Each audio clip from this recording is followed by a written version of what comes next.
Hello guys, स्वागत है आप सभी का शिव ओम क्लासेस के ऑनलाइन प्लेटफॉर्म में। हम मुहावरे और लोकोक्तियां देख रहे थे। हम अलग अलग पार्ट्स के अंदर थोड़े थोड़े मुहावरे कवर कर रहे हैं।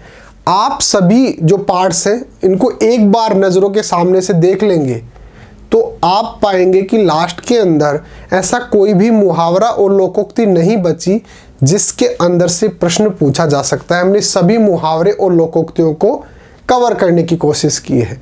तो मुहावरे और लोकोक्तियों का ये पार्ट 6 है। इसके अंदर हम 20 मुहावरे करने जा रहे हैं जो आपके सामने लिखे हुए हैं।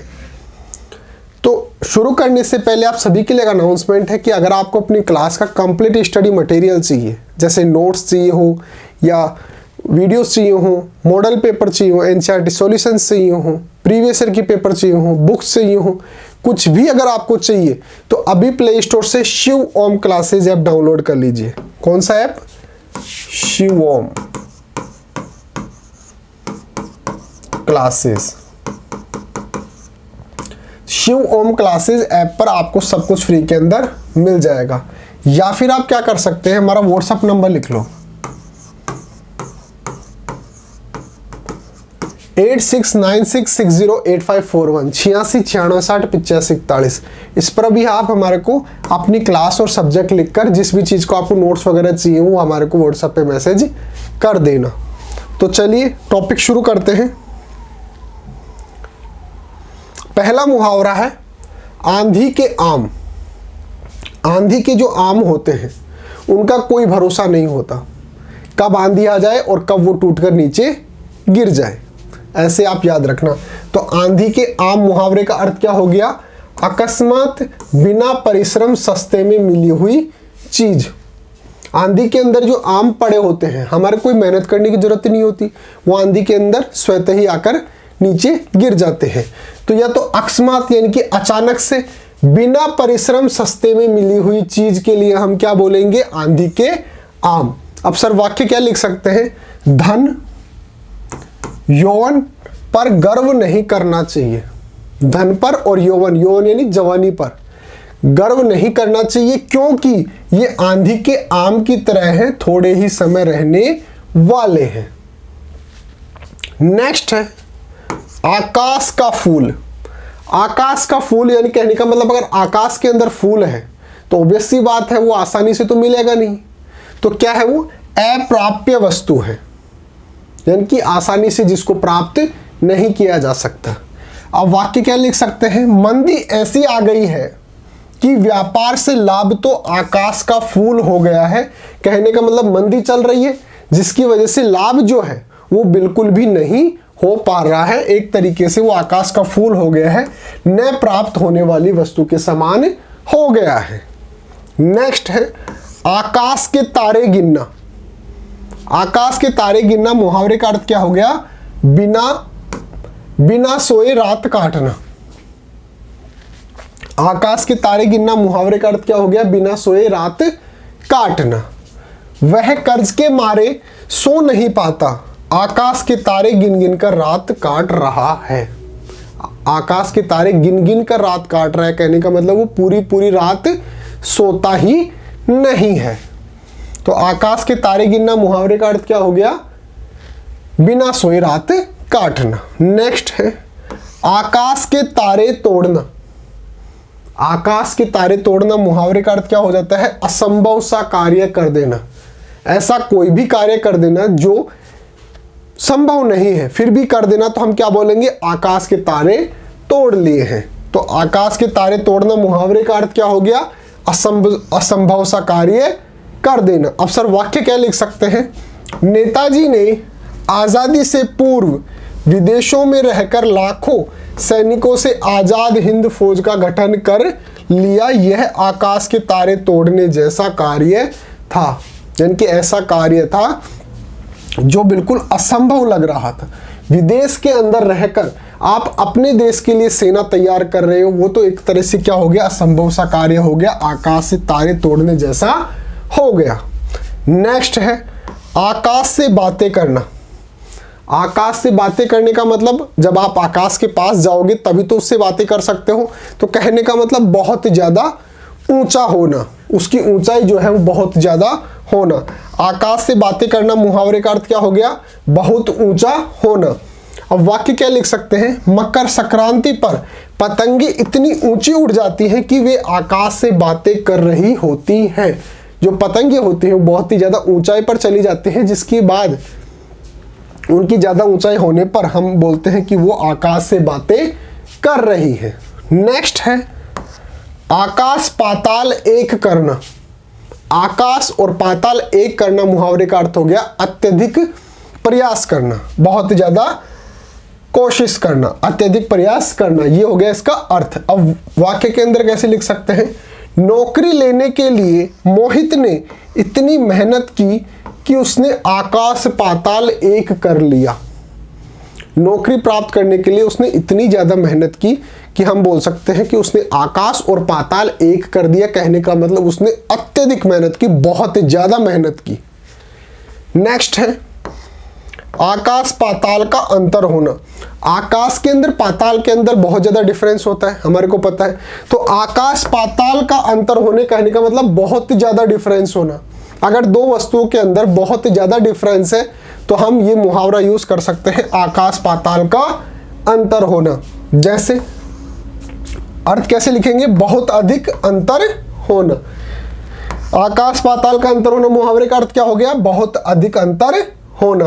अब वाक्य के अंदर प्रयोग कैसे कर सकते हैं, मेरी बेटी व्याख्याता है, लेक्चरर है, कॉलेज के अंदर पढ़ाती है भाई, और तुम्हारा बेटा 5वीं पास है। तुम्हारा बेटा तो अनपढ़ है या फिर 5वीं पास है, लेकिन मेरी बेटी जो है वो व्याख्याता है। इनमें आकाश पाताल का अंतर है, कहने का मतलब बहुत ज्यादा डिफरेंस है। एक बहुत ज्यादा पढ़ा लिखा है, एक बहुत कम पढ़ा लिखा है, तो इसके अंदर बहुत ज्यादा डिफरेंस है, आकाश पाताल का अंतर है। इनका रिश्ता कैसे हो सकता है, इनकी शादी कैसे हो सकती है, तो बताओ रिश्ता कैसे हो सकता है। तो आकाश पाताल का अंतर होना मुहावरे का अर्थ क्या हो गया, बहुत अधिक अंतर होना। तो चलिए आगे बढ़ते हैं। अगला मुहावरा है आग की तरह फैल जाना। आग जो होती है वो बहुत ही तेजी के साथ फैलती है, तो आग की तरह फैलना मुहावरे का अर्थ क्या हो गया, तेजी से फैल जाना। आग की तरह फैलना मुहावरे का अर्थ क्या हो गया, बहुत ही तेजी के साथ फैलना।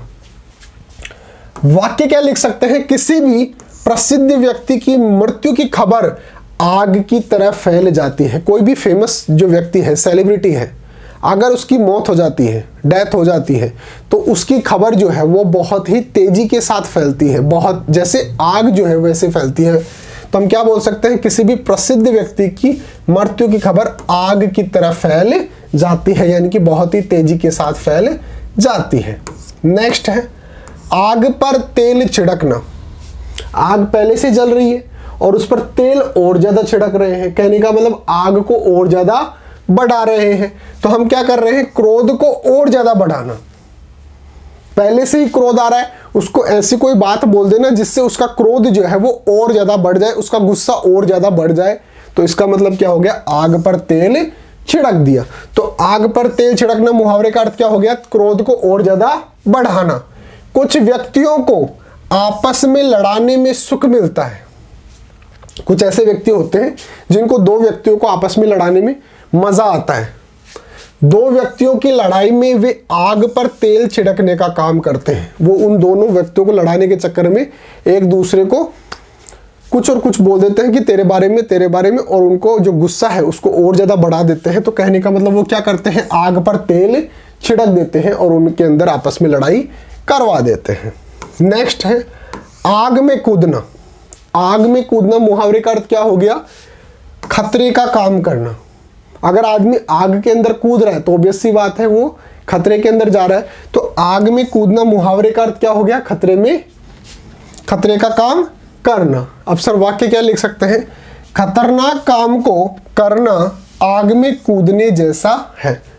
अगर आप खतरनाक काम कर रहे हो तो इसका मतलब आप आग में कूद रहे हो, तो खतरनाक काम करने आग में कूदने जैसा है। नेक्स्ट आग में पानी डालना। आग में पानी डालना मुहावरे का अर्थ क्या हो गया, यानी कि अगर जैसे किसी को गुस्सा आ रहा है तो उसका गुस्सा कम करना। जैसे हमने यहाँ पे अभी देखा था ना, आग पर तेल छिड़कना, वहां पर हम गुस्से को बढ़ा रहे हैं, दो लोगों को आपस में लड़वा रहे हैं, और यहां पर हम आग पर पानी डाल रहे हैं। तो यानी कि हम क्रोध को क्या कर रहे हैं, शांत कर रहे हैं। तो आग में पानी डालना मुहावरे का अर्थ क्या हो गया, क्रोध शांत करना। और वाक्य क्या लिख सकते हैं, समझदार लोग झगड़े को शांत करने के लिए सदैव आग में पानी डालने का काम करते हैं। जो समझदार लोग होते हैं, अगर दो व्यक्ति लड़ रहे हैं तो वो उनको समझाने की कोशिश करते हैं और वो इस तरीके से काम करते हैं जैसे आग में पानी डाल रहे हों। कहने का मतलब वो दोनों को शांत करने की कोशिश करते हैं, उनका झगड़ा जो है वो समाप्त करवाने की कोशिश करते हैं। तो समझदार लोग झगड़े को शांत करने के लिए सदैव आग में पानी डालने का काम करते हैं, यानी गुस्से को शांत करने की कोशिश करते हैं। नेक्स्ट है आटे के साथ घुन पीसना। आटे के साथ घुन पीसना बहुत ही ज़्यादा इंपॉर्टेंट है, बहुत ज़्यादा बार पूछा गया है। आटे के साथ घुन पीसना मुहावरे का अर्थ होता है दोषी के साथ निर्दोष का दंडित होना। जो दोषी है वो तो दंडित हो रहा है, उसके साथ साथ जो निर्दोष है वो भी दंडित हो रहा है, यानी कि आटे के साथ घुन पिस रहा है। तो आटे के साथ घुन पीसना मुहावरे का अर्थ क्या है, दोषी के साथ निर्दोष का दंडित होना। बेटा तुम्हारी मित्र मंडली में शरारती आचरण विहीन एवं बिगड़ैल लड़के हैं, उनके साथ उठना बैठना छोड़ दो, नहीं तो किसी दिन आटे के साथ घुन की तरह पिस जाओगे।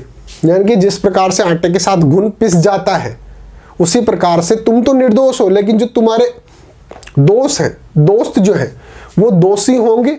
तो जिस दिन उनको सजा होगी, जिस दिन वो दंडित होंगे, तुम भी उनके साथ दंडित होंगे। तो आटे के साथ घुन पीसना मुहावरे का अर्थ क्या होगा, दोषी के साथ निर्दोष का दंडित होना। बेटा तुम्हारी मित्र मंडली में शरारती आचरण विहीन एवं बिगड़े लड़के हैं, उनके साथ उठना बैठना छोड़ दो, नहीं तो किसी दिन आटे के साथ घुन की तरह पिस जाओगे। नेक्स्ट है आटे दाल का भाव मालूम होना।